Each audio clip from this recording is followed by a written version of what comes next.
lose it. And you're trying to figure out why. Your whole body shuts down. Anyway, so it's been fun. It's been Good. interesting. Now, you played Slane Castle Yeah. in Dublin last weekend, and that sounded like, I wasn't there, I have to say, but it sounded like it was a pretty special gig. Tell us a little bit about it. It was the first show of the European thing, and we'd been off for a month, and I'd been out jamming around, like doing the Motorhead thing and all this other stuff, but we hadn't, as a band, played together for a month, so it was a matter of getting that chemistry in order.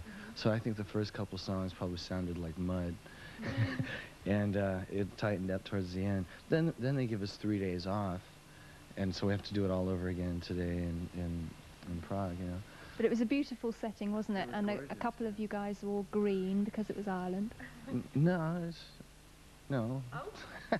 That's what it said in the press release. Well, that's what they always say something.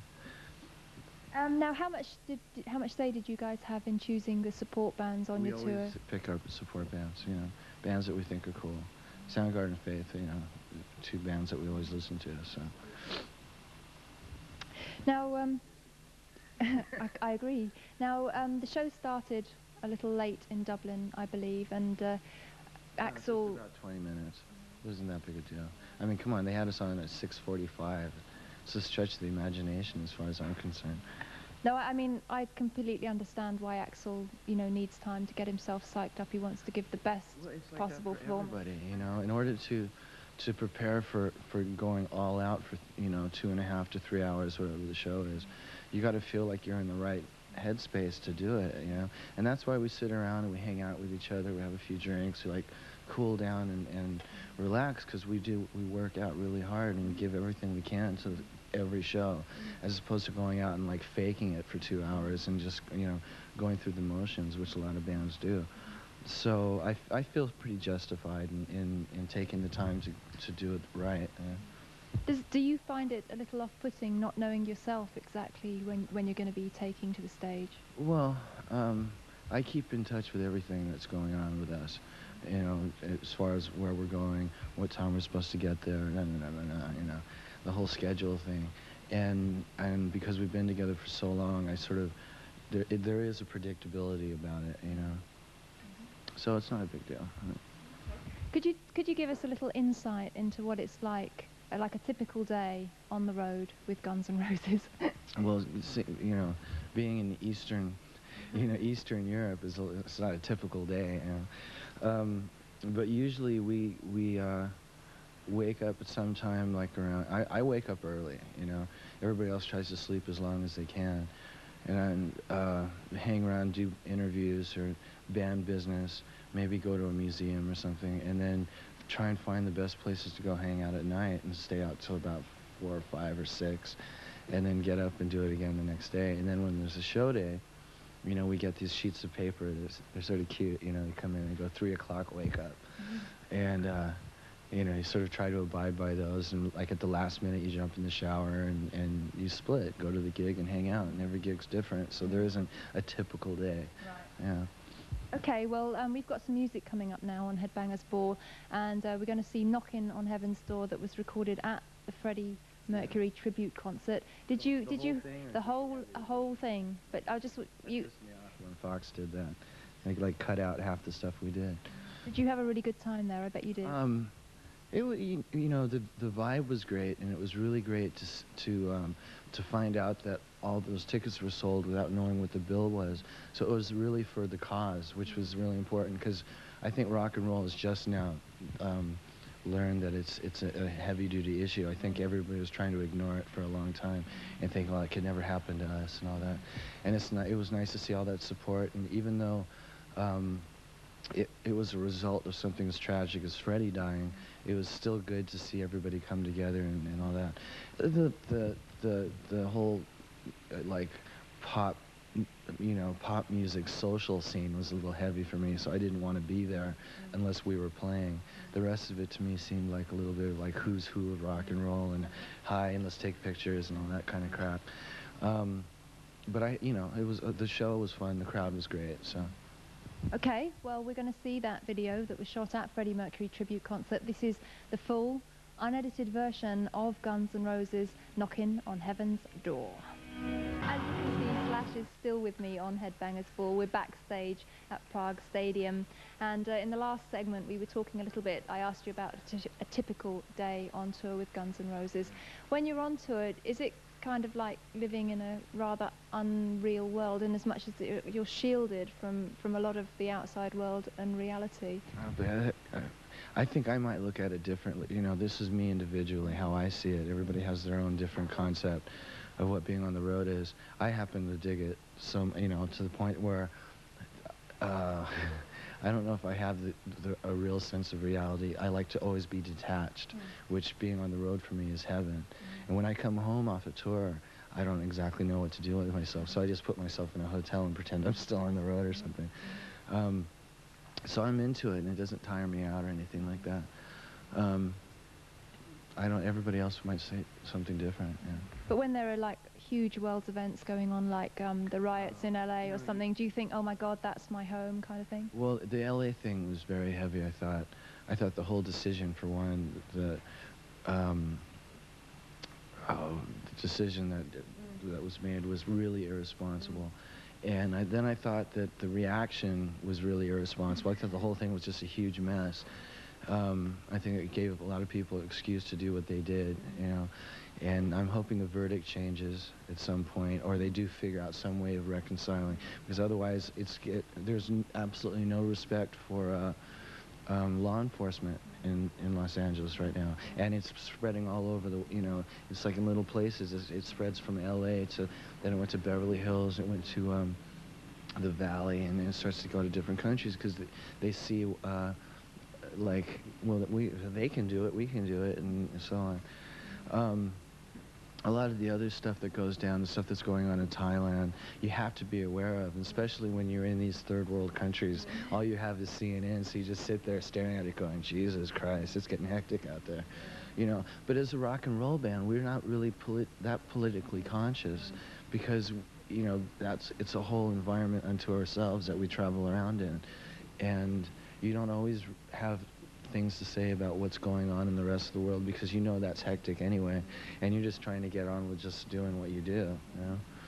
I mean, you said that you find it difficult to adjust when you're off tour. Can you ever envisage? Then you're forced into, like, you know, like home life, this mundane kind of existence, which I'm just not into. The pace is too slow, and being that the band, as much as I hate to admit it, has gotten to a certain kind of popularity status. You can't hang out in the bars you usually hang out with it without people watching you and talking about what you did and hearing rumors coming back, and you can't maintain a relationship. I mean, all that stuff.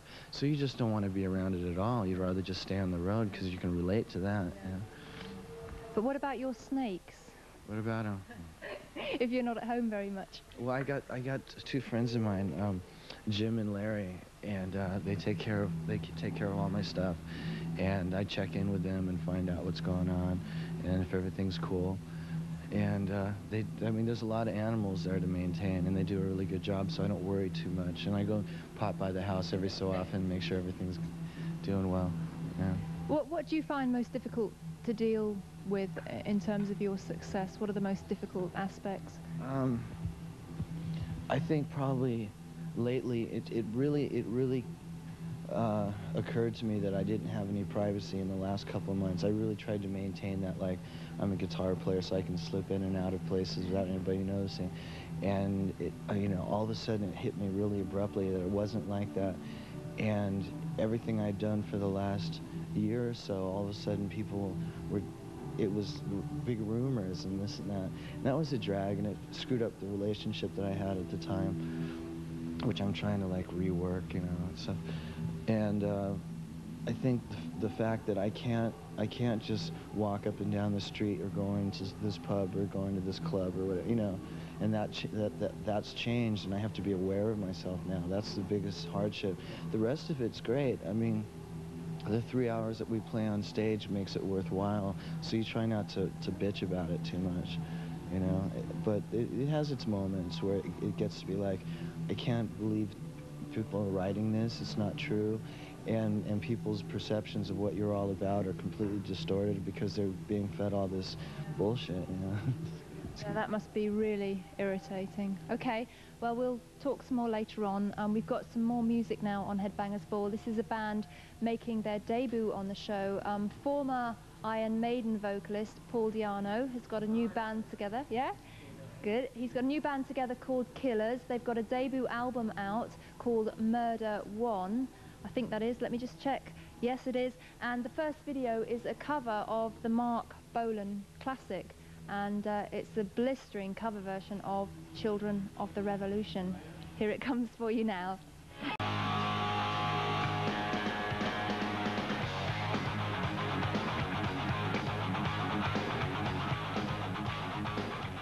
Hi, welcome back to Headbangers Ball. We're backstage on the Guns N' Roses tour in Prague, and right now I'm joined by Duff. Welcome to Headbangers Ball for the first time, I might say. Thank you. Thanks for taking time out to speak to us. No now, over the Use Your Illusion tours, you've kind of expanded your live show. You've added the horn section and female backing singers. Is it kind of like an ongoing... new guitar player. New guitar player, of course. Yeah. Is it kind of like an ongoing, evolving project? Well, no, it's something that we've always wanted to do. The simple reason being that most bands, well, on the records, we do use horns, we do use backup vocals. Now, a usual band would go out and just use tapes and press a button and have, you know, and we're not into that at all. So that's a simple reason for us having horns and backup vocals, and that's that. I mean, it's just as simple as that. Okay. Now, when you guys are on tour, I would imagine that it can get very stressful at times. How do you give each other space and, you know, have your own privacy? We don't. I mean, do you go out a lot together and stuff? Yeah, we go out almost every night together. Really. Really, I mean, we don't... ourselves are the ones who give each other... I know what you're saying, like the pressure and all that on tour. The only people that relieve the pressure are ourselves. It's like we call each other at night, you know, what are you going to do? What are you going to do? Let's do this, let's do that. And we always go out together, you know, because we're our own best friends, you know, so that's that. Now, I know Axl was very upset when Izzy left the band. I mean, how did you feel when you heard? Well, I was the first one he called, actually. I couldn't blame him, you know, that's kind of a touchy subject, right? Okay. But I couldn't blame him because I know how Izzy is. He didn't, I mean, he wanted us just to do a club tour for these two albums. And I'm like, Izzy, we can't just do a club tour, man. We're gonna have to do something bigger than a club tour. He doesn't like, you know, and I can't say that any of us really like being put under a, you know, a microscope at all times, you know. It's not cool, you know. But you have to do certain things to let your musical outlet flow, I guess is probably the right way to say it. Yeah. Gilby, he fits right in, doesn't he? Perfectly. Thank God. Thank God. Now, how have the relationships between you, Slash, and Axl changed over the years? Have they changed? They've strengthened, if anything. You know, we've been through hell and high water together. You know, you pointed the three of us out, of course, because we're the original members. We've been through a lot together. You know, we've grown mentally. You know, we have to go through business stuff and law shit, you know, law stuff, excuse me. And we've been through all this together, and so we know each other like the back of our hands, you know. So it's a real kind of inner strength then, because you know each other so well. Definitely. Oh, big time, yeah, to say the least. What has most surprised you about success? Is it the way people react to you as a person? Well, see, success to me is there's one way people decipher success, and there's a way I decipher it. And people look at success as money and flying in planes and this and that. To me, I mean, I could take or leave that, seriously. To me, success is getting the music out that comes from our hearts and parlaying it to a huge crowd, or a bunch of people buying the records. If it were up to me, I'd give the records out for free, and the tickets out for free for that matter. But it does take a certain amount of money to run the show, so Absolutely. we usually end up losing money every night, any given night. Seriously. Okay. Well, will you stay with me, because we're going to talk some more after the next couple of videos, and actually right now we're going to see the brand new video from Testament. They have a new album out called The Ritual. Check it out, and this is the debut single off that, and it's called Electric Crown. And just before the video there, we were talking about success. What do you see as the biggest success of Guns' career so far? Well, obviously for us to be playing in front of huge crowds like this, I mean, if somebody would have told me this when I was, 18, which really wasn't that long ago, I would, success is a weird word to me, for what it all means really confuses me. So I'm just happy to be playing in front of a lot of people and making them happy. I hope that they're happy.